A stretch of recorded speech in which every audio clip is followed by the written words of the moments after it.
Amis culturels, bonjour et merci beaucoup pour votre fidélité à Télé Congo et votre fidélité à l'émission Cultura. Sur le plateau de Cultura, Madame le ministre Jacqueline Lydia Mikolo, ministre des Petites et Moyennes Entreprises et de l'Artisanat. Bonjour Madame le ministre. Merci de répondre déjà à cette invitation de Cultura. Madame le ministre, je dirais que je vous connais très dynamique, très entreprenante et particulièrement souriante. Vous ne perdez jamais votre sourire. Alors, il y a quelques mois, vous avez organisé la Foire internationale de l'artisanat, FIAC en sigle. Et nous dirons également que là, il y a cela quelques jours, vous avez aussi déjà entamé la première étape, celle donc des Vaux, également d'Oando, pour ce qui est de la caravane de l'entrepreneuriat. Et on sait qu'au moment où nous sommes en train de tourner cette émission, ce plateau, vous, avec, il faut dire, de connivence avec le ministère du Commerce et l'ambassade des USA, il y a déjà le marché de Noël. Une activité qui devient, il faut dire, pérenne, parce qu'il y a cela quelques années, cette activité a commencé. Alors, avant de rentrer dans, il faut dire, la substance donc, de nos échanges, j'aimerais bien tout de suite partager la somme de votre ressenti après l'adresse du chef de l'État, le 28 novembre, il faut dire, à l'occasion des 66 ans de la proclamation de notre République. Après tout après le discours du chef de l'État, Madame, aujourd'hui, quel est votre ressenti? Merci, Monsieur Sauf Gérard. Permettez-moi de vous appeler ainsi, de m'accueillir sur le plateau de Cultura, une émission que j'apprécie beaucoup. Avec beaucoup de plaisir. Je ne m'attendais pas moi-même à y être un jour, mais merci d'avoir pensé à m'inviter. Oui. Et surtout pour évoquer une question qui préoccupe la plupart des Congolais. Je commencerai par la fin, oui. Le discours du chef de l'État et sur l'état de la nation, c'est toujours un moment particulier où nous recevons les orientations du chef de l'État et où nous apprécions, en tout cas nous avons son ressenti sur le travail que nos départements ministériels ont abattu. Et je peux, plus que me réjouir, c'est plutôt un sentiment de responsabilité, un sentiment d'un travail qui a été fait mais qui est encore en cours et que nous devons aller plus loin, approfondir. Le chef de l'État a évoqué la création d'entreprises, je vais commencer par là, et nous a clairement instruit pour que plus d'efforts soient faits de manière à faciliter la création d'entreprises pour nos jeunes. Et c'est la clé. Il est là donc question de formalisation, d'amener les jeunes à réaliser leurs projets, à se formaliser et à devenir des acteurs économiques qui sont des interlocuteurs des pouvoirs publics et qui sont des créateurs de richesses. Ensuite, le chef de l'État, dès l'entame de son propos, a évoqué le FIGA. Et vous savez les turbulences par lesquelles le FIGA est passé. Et sur instruction du président de la République lui-même, des mesures fortes de redressement de cette institution à laquelle il tient particulièrement, puisque c'est son projet. Personne d'autre n'a pensé au FIGA. C'est le président de la République lui-même qui avait décidé que pour faciliter, pour accompagner les jeunes dans leur projet entrepreneurial, il manquait un maillon important, c'était l'accès au financement. Et l'accès au financement souffrait de ce qu'on n'avait pas la possibilité, ou bien on avait des difficultés à garantir les financements auprès des institutions financières. Et donc le FIGA est venu combler ce manque. Et aujourd'hui, après que le chef de l'État nous a instruit le gouvernement à mener ce travail de redressement, le FIGA aujourd'hui a repris ses couleurs et donc un travail doit dorénavant être fait pour le doter de ce qui lui reste dorénavant donc des financements permettant d'accompagner les projets des jeunes. Donc pour nous, c'est en réalité une feuille de route qui nous a été tracée au cours de cette adresse du chef de l'État à la nation. Et c'est aussi un encouragement à aller encore plus loin. Alors, Madame la ministre, vous avez mentionné cette feuille de route, c'est bien cette feuille de route. Et de cette feuille de route, il ressort bien la mission que vous avez aussi bien mentionnée, celle de la création d'entreprises. Et aujourd'hui, on sait que vous avez un projet, un grand projet à l'endroit de la jeunesse, qui est un jeune, une entreprise. En quoi consiste ce projet et quelle est sa vocation? Ce projet est né de ce que le président de la République avait décrété l'année de la jeunesse, 2024, l'année de la jeunesse. Nous avions réfléchi depuis notre arrivée à la tête de ce département ministériel sur comment faciliter la création d'entreprises, remédier à tous les problèmes en matière de délai, de coûts et de toutes les formalités administratives. Donc nous avons procédé à la simplification de la création d'entreprises en général, mais aussi il fallait donc booster la création d'entreprises par les jeunes, parce que les jeunes, la plupart du temps, vous savez, monsieur le journaliste, restent dans l'informel. Ont peur de la parafiscalité, de la fiscalité, de toutes les charges que peut entraîner ou que peuvent entraîner la formalisation. Et à tort d'ailleurs. Donc nous avons jugé nécessaire de proposer au gouvernement une solution pour inciter à la formalisation et faciliter la création d'entreprises ou des entreprises par les jeunes. Et depuis donc près d'une année, le projet a été soumis au gouvernement et nous avons donc pu lancer cette année le projet Un jeune, une entreprise, qui consiste en quoi exactement? Le projet Un jeune, une entreprise a plusieurs volets et plusieurs structures du ministère des PME sont impliquées, notamment la DPME, la CPCE et le FIGA, mais je reviendrai avec plus de détails. Il s'agit tout simplement de dire aux jeunes, créez votre entreprise. La création d'entreprise coûte 100 000 francs CFA pour une entreprise individuelle. L'État, avec ses partenaires, décide de prendre en charge les 3/4 des coûts de création d'entreprise. Donc toute la taxe unique création d'entreprise pour avoir son RCCM, son NU, tout cela, au lieu de vous coûter 100 000 francs CFA, va vous coûter 25 000 francs CFA. Pourquoi ce n'est pas gratuit? Eh bien, parce qu'on s'adresse à des entrepreneurs. Et donc les entrepreneurs doivent s'investir personnellement, mais aussi doivent apprendre, parce que nous avons aussi un rôle pédagogique, doivent apprendre à investir. Donc il y a quand même symboliquement 25 000 francs CFA à payer, mais le gouvernement prend en charge 75 000 francs CFA.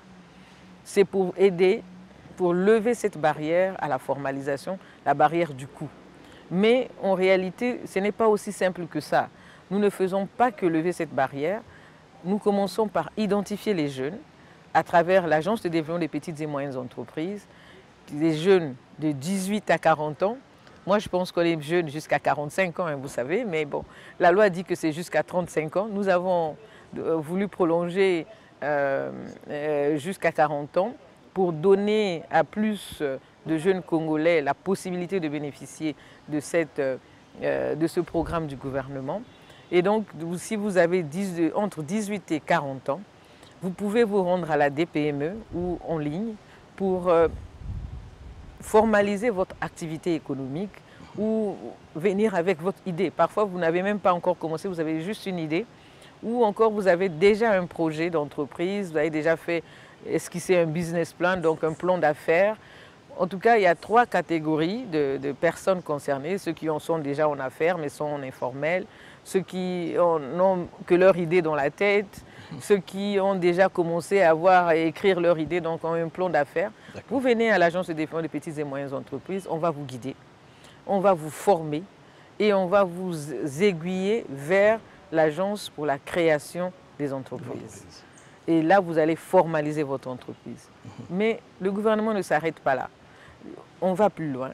Après avoir formalisé votre entreprise, si on identifie que vous avez besoin de financement, on vous oriente vers le fonds d'impulsion, de garantie et d'accompagnement.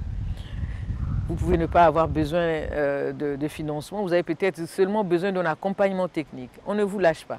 Parce que le vrai problème de nos jeunes entrepreneurs, c'est de pérenniser aussi leur affaire. Donc, nous les accompagnons aussi dans la gestion de leur entreprise dans un premier temps. Et tout cela, contrairement à ce que certains ont dit, tout cela est gratuit. Tout cela, tout l'accompagnement que le gouvernement offre est gratuit. L'entrepreneur ne paye que ses 25 000 francs pour formaliser son entreprise. Et la formalisation est importante, vous savez, de nos jours. Justement, pour lutter contre la parafiscalité, il faut se formaliser. Parce que quand vous avez votre document sur lequel on a bien énoncé quelles sont vos obligations, quels sont vos droits en tant qu'entrepreneur, plus personne ne peut venir vous demander de payer une autre taxe. On appelle cela la licence unique de création d'entreprise. Et cette licence unique vous donne toutes les informations. Si un inspecteur quelconque ou une autre administration qui prétend vous prélever une taxe quelconque vient et qu'elle ne se retrouve pas sur ce document, ben vous pouvez lui montrer ce document, voilà, poser contre lui et lui dire « le gouvernement m'a dit que voilà tout ce que j'ai à payer ». Et ça permet de lutter contre le harcèlement, contre les agents indélicats qui viennent justement perturber les jeunes entrepreneurs dans leur affaire. Voilà. Alors, vous insistez beaucoup sur l'entrepreneuriat, vous insistez beaucoup sur la création d'entreprises. Est-ce que, Madame la Ministre, aujourd'hui, vous pensez, dans nos pays en développement, que l'entrepreneuriat et l'auto-emploi sont des réelles réponses à l'endroit de ces jeunes et, naturellement, à l'alternative fonction publique? Ce n'est pas moi qui le dis, monsieur le journaliste. Le président de la République l'a déjà dit. Et il suffit de regarder autour de nous ce qui s'est fait autour de nous en Afrique, dans la sous-région et dans le monde entier. Je rappelle toujours que ces dernières années, tous les pays ont basé le développement, l'émergence et la diversification de leur économie sur les petites et moyennes entreprises.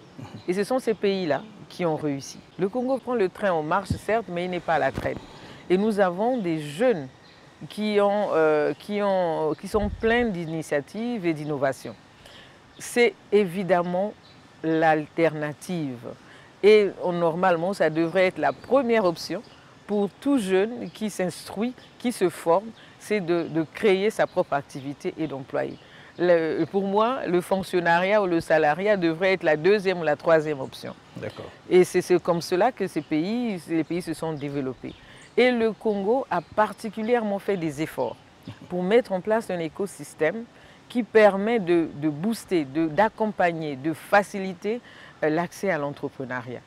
Le président de la République s'y est mis depuis 2010 les premiers textes sur l'organisation de l'écosystème petites et moyennes entreprises. Et 2014, nous avons eu les premiers textes qui ont permis de mettre toutes les structures qui aujourd'hui accompagnent les jeunes dans le cadre de l'entrepreneuriat. Pas seulement au sein du ministère des PME, mais au sein du gouvernement de manière transversale.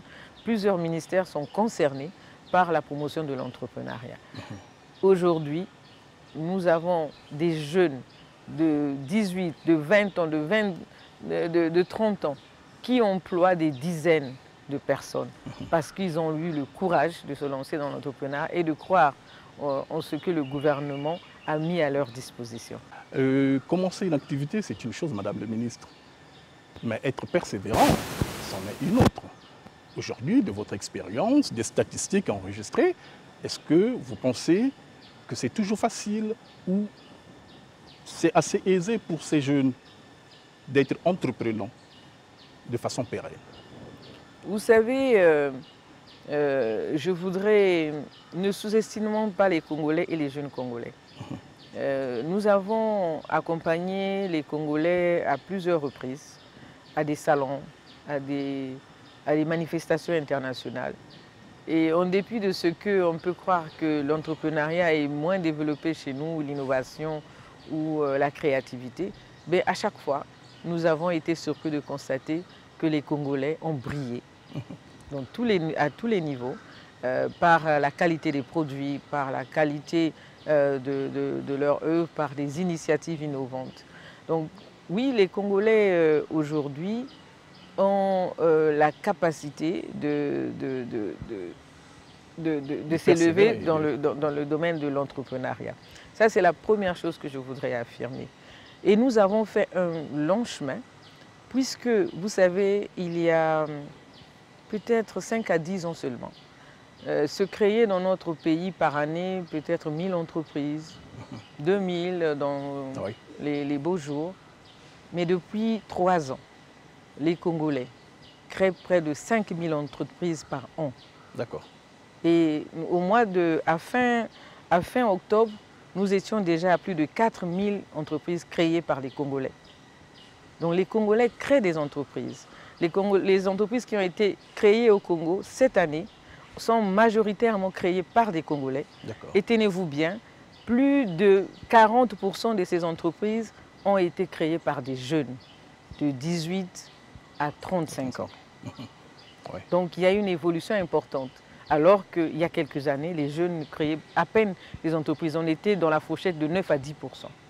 Aujourd'hui, nous sommes dans la fourchette de plus de 40% des entreprises créées au Congo. Je vais vous donner encore une autre statistique importante. Les entreprises vivent plus longtemps. Les entreprises qui ont été créées en 2021 par rapport aux chiffres que nous avons existent encore en 2024. Alors qu'il y fut un temps où les entreprises mouraient avant les 3 ans. D'accord. Donc oui, le travail qui se fait au travers de l'accompagnement de l'ADPME, du FIGA et des structures, pas seulement nous, je l'ai dit, il y a d'autres structures dans le gouvernement qui accompagnent les entreprises. Il y a eu un réveil depuis plus de 3 ans sur l'entrepreneuriat. Les secteurs privés s'est emparés de la question. Les organisations patronales qui nous accompagnent, les syndicats d'entrepreneurs, les ONG, tout le monde s'est emparé de la question entrepreneuriale et aujourd'hui, on accompagne de plus en plus les entreprises à ce qu'elles ne meurent pas en chemin. Alors, avec toutes les facilitations que finalement le gouvernement donne à ces jeunes pour arriver à une création d'emplois, est-ce qu'il y a des mécanismes de suivi ou d'évaluation pour réaliser qu'après tout cela, il y a quelque chose qui se fait réellement et que ces entreprises n'existent pas que de nom? Vous savez, il y a beaucoup de choses que le gouvernement, sous la conduite du Premier ministre Anatole Kouninemakosso fait, et que peut-être que nous n'en parlons pas beaucoup, mais il y a beaucoup d'innovations. En 2022, nous avons mis en place la licence unique d'exploitation des entreprises, qui est à la CPCE, et la loi des finances 2023 a justement institutionnalisé cette licence unique d'exploitation des entreprises. En plus de donner toutes les informations aux entrepreneurs sur leurs droits, leurs obligations, et de donner en réalité toute la carte de visite de l'entreprise, cet outil a pour particularité de contribuer à la mise à jour des statistiques des entreprises dans notre pays, mais surtout à voir quelle est la durée de vie des entreprises. Parce que tous les 3 ans, les entreprises doivent renouveler la licence unique d'exploitation des entreprises. Et donc, ça nous permet de savoir si cette entreprise existe toujours, où elle a décidé de migrer vers une autre activité. Donc, est-ce qu'il y a des changements ou bien cette entreprise a disparu.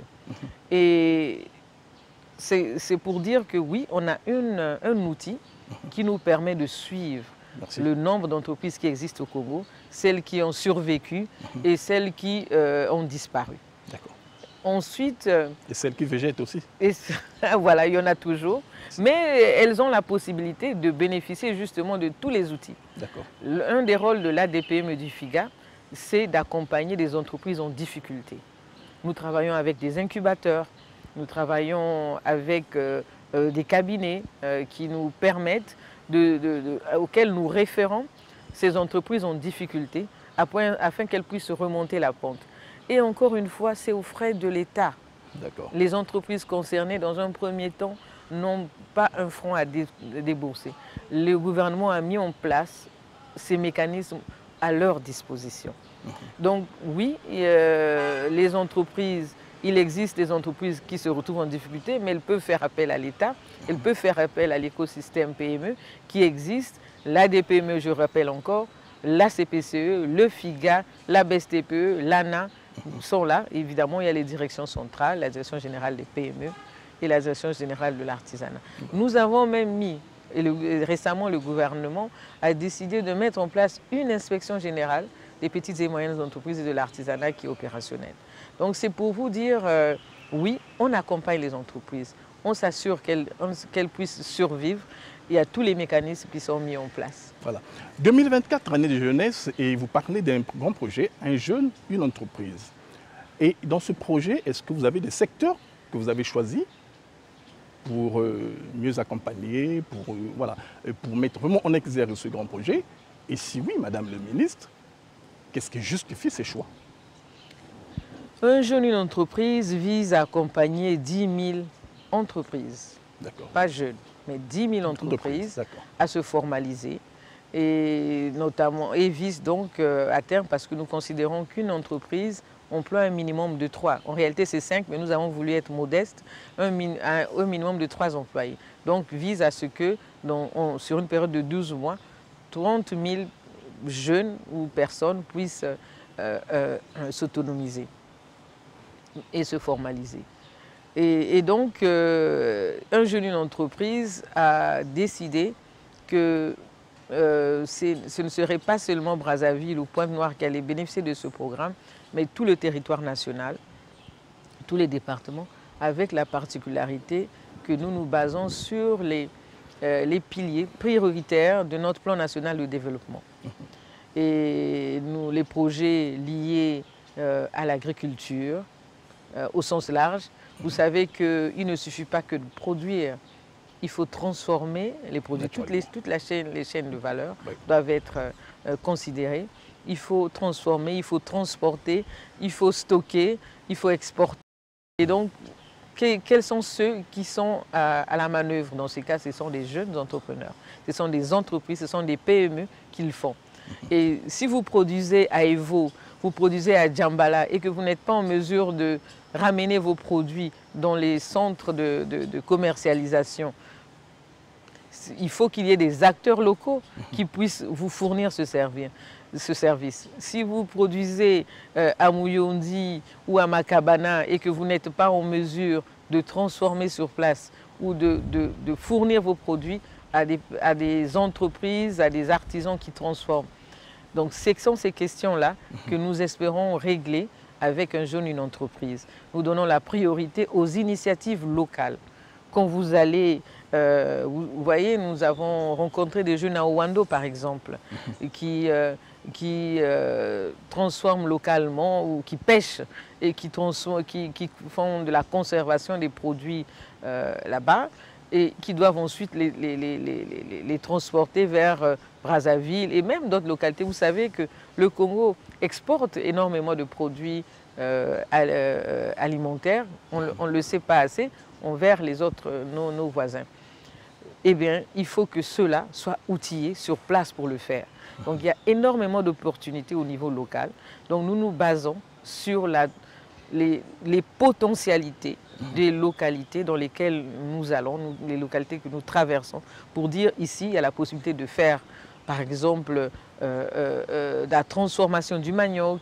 Et l'on voit ici, il y a la possibilité de booster le transport fluvial en aidant ceux qui veulent se lancer dans ce domaine, ainsi de suite. Dans nos localités, il y a énormément de... Le Congo est un pays plein de potentialités. Et donc, les priorités sont basées sur les priorités du PND. Vous avez évidemment l'agriculture, nous l'avons déjà évoqué, mais il y a le tourisme. Aujourd'hui, notre pays, surtout à l'intérieur du pays, nous sommes en train de faire le corridor nord. Nous constatons qu'il y a énormément de potentialités dans le tourisme. Et qui dit tourisme, dit restauration, hébergement, dit transport, dit guide. Donc voilà, il y a énormément de métiers.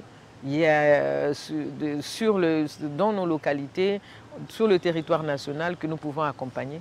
Il y a le numérique. Et vous savez, aujourd'hui, un jeune qui est à Brazzaville et un jeune qui est à Ouesso, il n'y a plus de différence. Ils ont accès aux mêmes outils. Et donc, ils ont les mêmes besoins. Ils ont besoin de quelqu'un qui va leur fournir le service, qui va leur fournir l'accompagnement technique. Donc, je peux vous parler des possibilités d'entreprise pendant des heures, Mais tellement il y a des potentialités. Mais voilà. Voilà. Et puisque nous insistons sur ces questions, Madame le ministre, vous avez certainement effleuré déjà quelques éléments de réponse à la question que je vais vous poser, puisque nous sommes sur la question le projet de un jeune, une entreprise.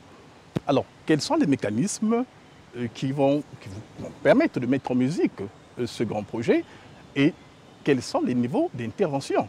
Certainement que vous avez déjà abordé ces niveaux d'intervention, mais avec un peu plus d'amplitude pour que les jeunes qui nous suivent essaient de s'accrocher davantage. Vous savez, rien n'est gratuit. Donc Naturellement. derrière toute entreprise de ce genre, le gouvernement a dû évidemment faire tout un montage et mobiliser énormément de partenariats pour avoir le financement nécessaire pour mener ce projet. Mais ce qui intéresse les Congolais, c'est savoir comment accéder. Voilà. On peut accéder au programme Un jeune entreprise partout sur le territoire national, en ligne et en allant auprès des directions départementales dans tous les départements de notre pays pour rencontrer les techniciens de l'écosystème PME et postuler à ce programme. On n'a pas besoin de se déplacer, de venir à Brazzaville, ainsi de suite. Dans le cadre de ce programme, et j'insiste, c'est gratuit. Dans le cadre de ce programme, on identifie les entreprises, on leur donne une brève formation au niveau de la DPME, une formation qui dure quelques jours seulement, et pour les préparer, justement, les mettre dans un mental d'entrepreneur. Et puis ensuite, ils se formalisent. Il n'y a pas de conditions, on n'a pas besoin d'être parent de quelqu'un, il ne faut pas aller chercher des parrains politiques ou familiaux, non. C'est accessible à tous les Congolais. Évidemment, il faut être de nationalité congolaise. Tous les Congolais dans tous les départements. Il faut être de nationalité congolaise, avoir entre 18 et 40 ans et s'adresser juste à l'écosystème PME, en ligne ou physiquement. Avoir un vrai projet. Alors, Madame la ministre, qui dit un projet, dit alors une politique. Et qui dit politique, dit des moyens, n'est-ce pas, de sa politique, mais surtout des impacts, sinon un impact. Alors, j'insisterai simplement sur les impacts. Pour quel impact un jeune, une entreprise? L'impact économique est très important. D'abord, on se focalise sur l'impact par rapport aux promoteurs eux-mêmes. Et j'insiste, nous, on a même demandé aux jeunes, même si votre idée est encore dans la tête, elle n'est pas structurée, nous, on vous aide à la structurer. L'impact est aussi lié au fait que quand vous venez avec votre projet, on peut vous dire si votre projet est viable ou pas. Si cela va impacter la localité dans laquelle vous êtes, ça va apporter un service nouveau, ça va répondre à un besoin et donc ça va assurer la pérennité de votre projet et le fait que vous allez faire du chiffre, du bénéfice. C'est ça le but du business. Hein, on ne le fait pas c'est pas de la charité. Hein, on fait du business pour gagner de l'argent pour soi-même, pour sa famille, pour sa communauté, pour son pays. Et j'insiste toujours là-dessus parce que j'ai l'impression que nous avons un petit malaise de parler de ces questions. Mais non, il faut s'assumer. On fait du business pour gagner de l'argent. Donc quand vous venez à la DPME ou auprès des structures du ministère, on vous apprend, on vous dit si votre projet est viable, si vous allez gagner de l'argent en le faisant. Donc l'impact est déjà personnel sur le fait qu'on s'autonomise, on gagne de l'argent, on subvient à ses besoins, on sort de la précarité, de la pauvreté, si c'est le cas, ou on s'élève encore dans la chaîne sociale. Ensuite, l'impact est sur la communauté. Et l'impact est dans la diversification de l'économie, le développement du pays, ça se ressent tout de suite.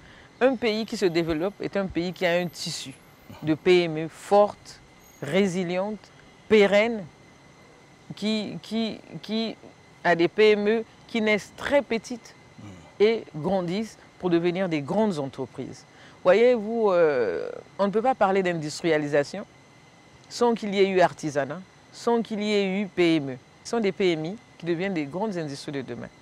Donc, oui, l'impact est là, il se ressent et je suis sûre que ces 3 dernières années, on ressent également l'impact de ce que plusieurs entreprises ont été créées dans notre pays par des jeunes. Aujourd'hui, M. Souf-Gérard, vous consommez bien des jus des Congolais. Est-ce qu'il y a 5 ans, vous consommiez les jus congolais? Nous consommons des chips ici, congolais. Nous consommons énormément de produits, des détergents. Nous consommons en vestimentaire de plus en plus des Congolais. Même vos costumes sont fabriqués ici au Congo. Naturellement. Sont du made in Congo, n'est-ce pas? Ouais. De plus en plus, nous consommons congolais.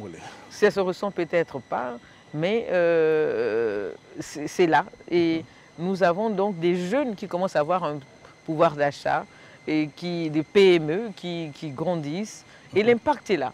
Ça change la vie.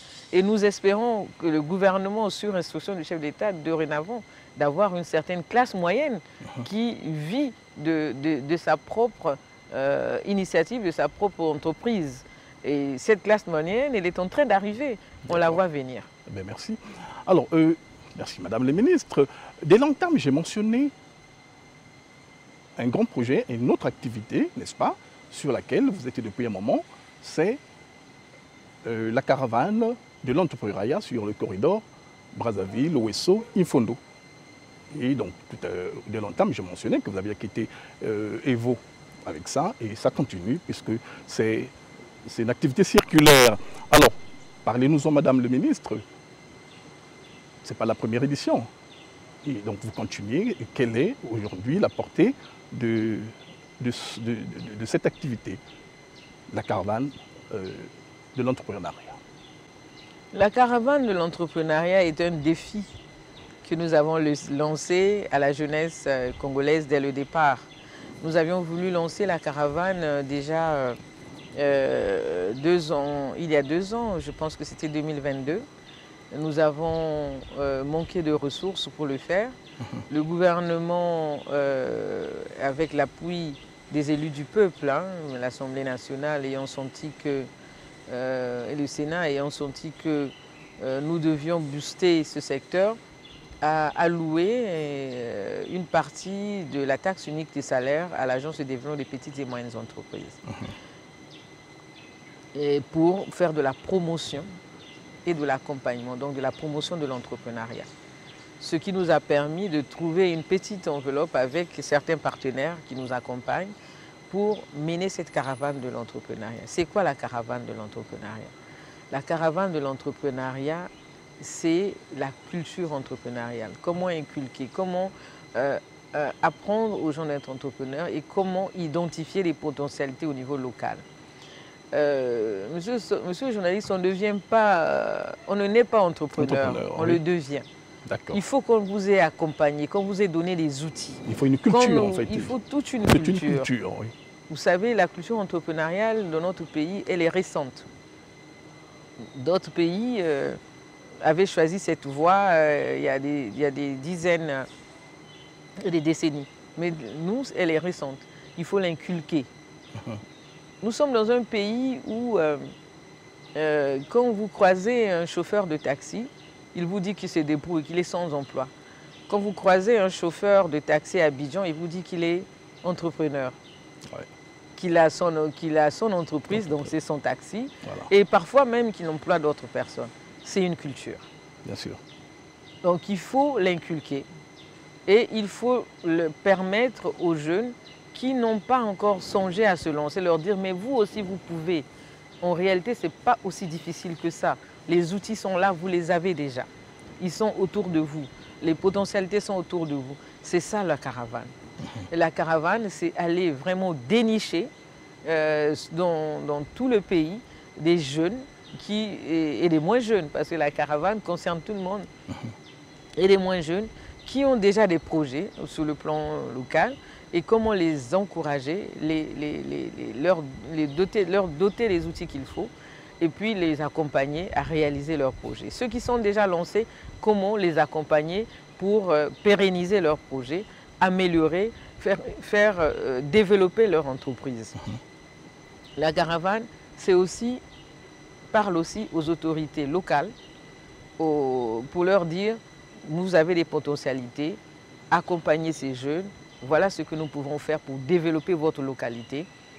Et avec les jeunes, vous n'avez pas besoin d'amener des entreprises de l'étranger. D'ailleurs, les jeunes qui sont dans votre localité, les hommes et les femmes qui sont dans votre localité peuvent entreprendre.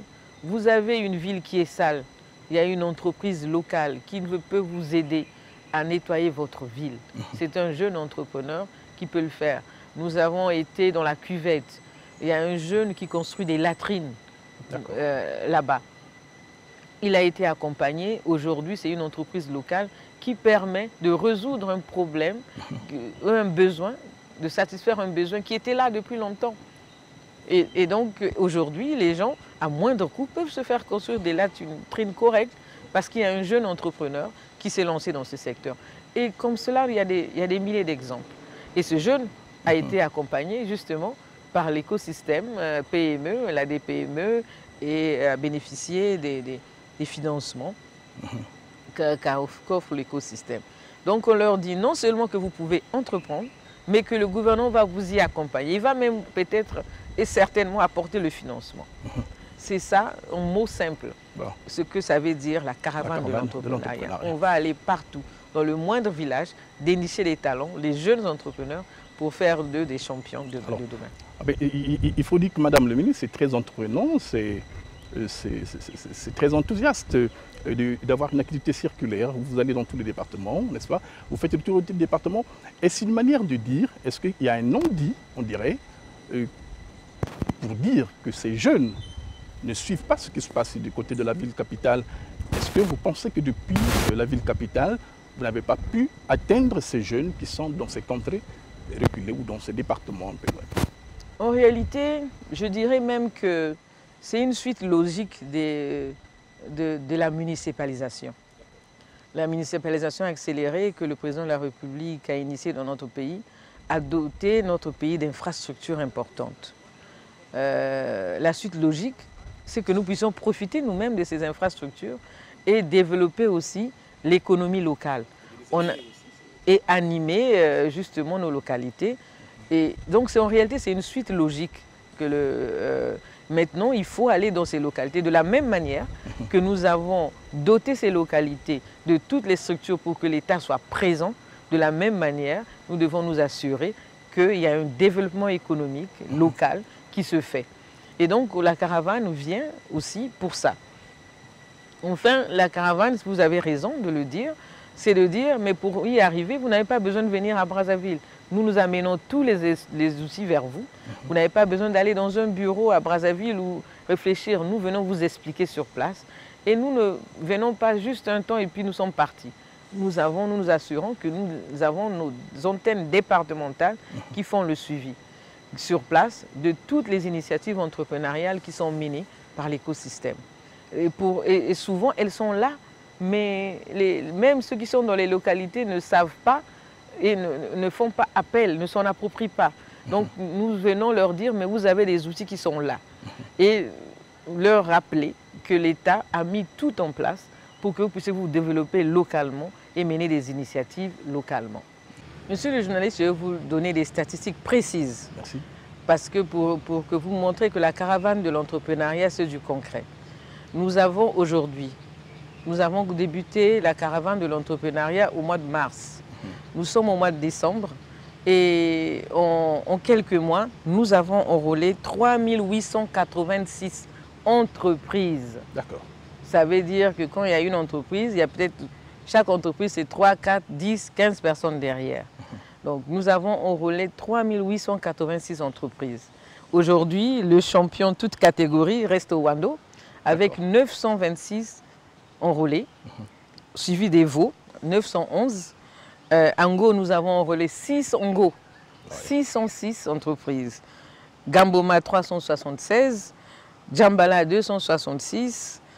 Kintele, nous étions à 316. Et à Igné, 485.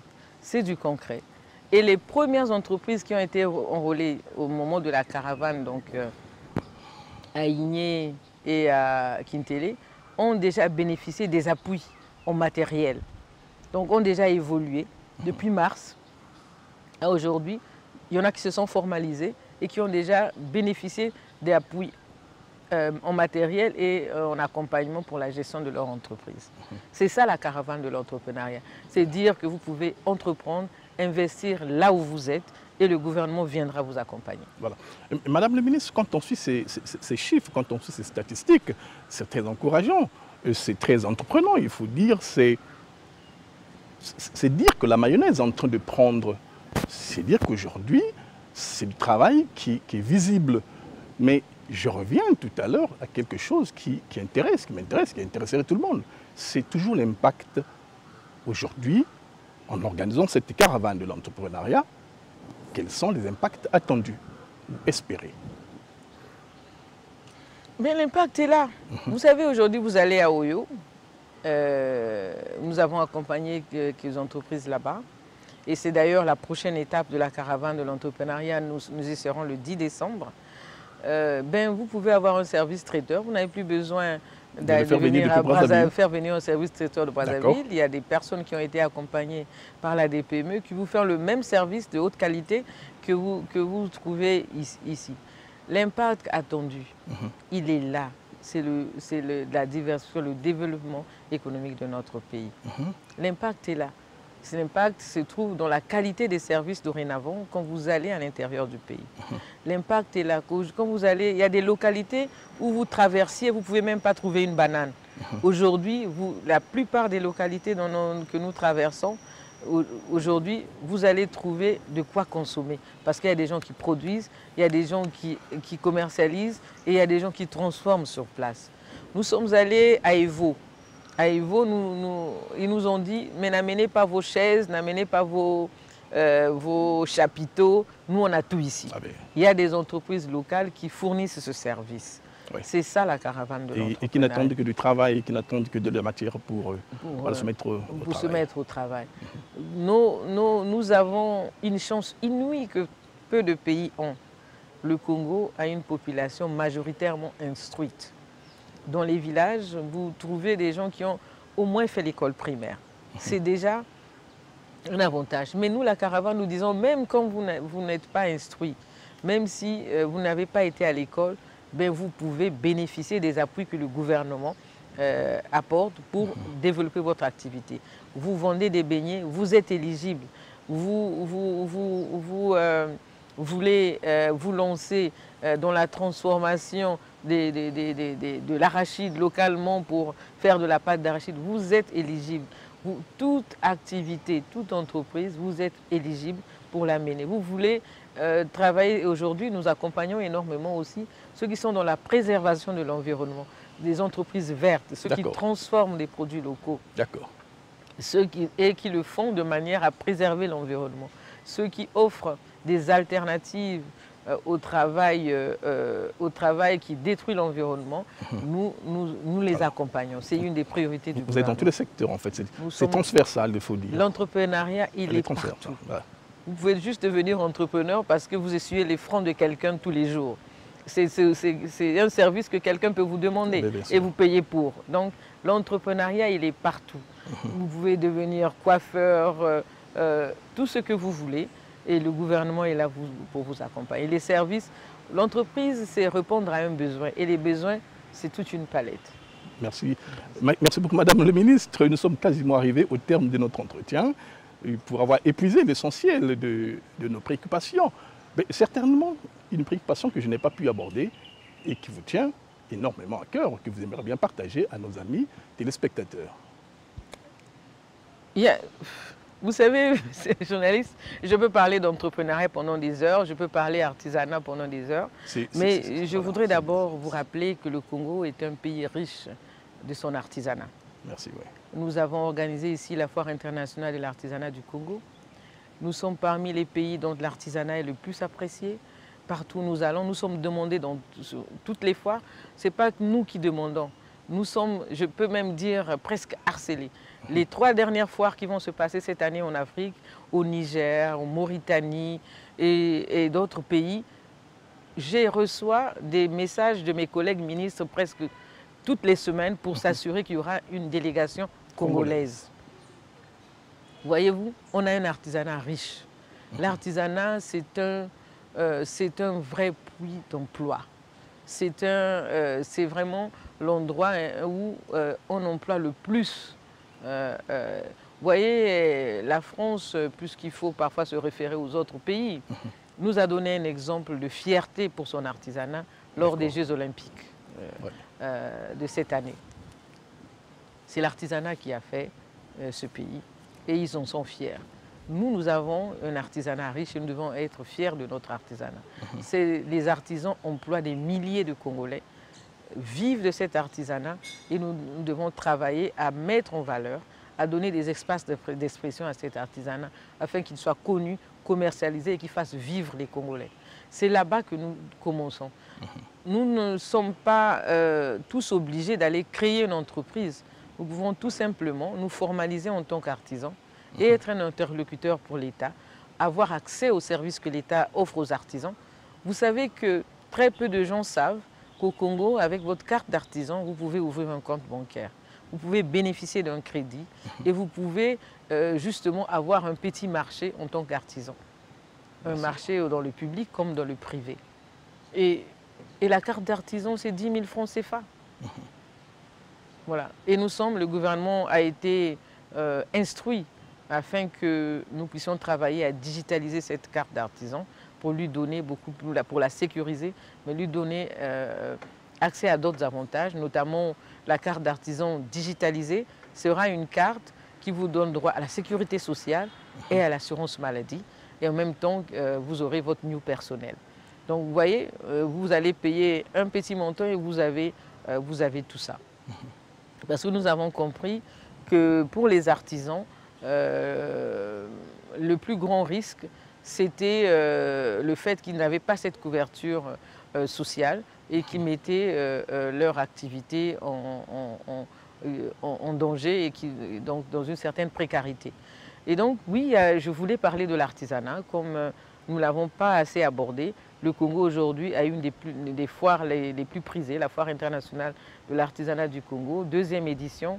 Et encore une fois, ça a été un carton au niveau africain. Et nous allons mieux nous préparer pour la 3e édition qui pointe à l'horizon dans 2 ans.